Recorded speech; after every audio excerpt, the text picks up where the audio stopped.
Marian's boss here, but we refer to her as the lady boss because she's the star of the movie.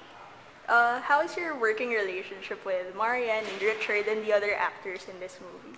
I just love everybody in this movie, and I was really surprised to learn how warm Marian is. It's the first time we've met, and saludo ko sa kanya. Isa siyang magaling na artista, down-to-earth na tao, at saka I've seen her leadership qualities na talagang ina-emphasize niya dun sa involvement niya sa movie. And that's why pala, click talaga yung mga films niya kasi binibigay niya yung buong puso niya. And of course, I mean, Richard, I've already known him since he was a little kid, and everybody else here, it's just a great place to be kasi parang just revisiting a former love, my showbiz love. So yun.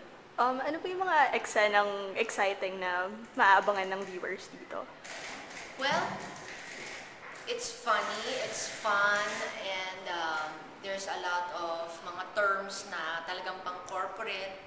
Tapos, I think may educate din yung mga tao about what goes on in a company na pare-pareho lang silang mga, actually may mga terms sila na mga parang highfalutin pero mga regular na tao rin sila.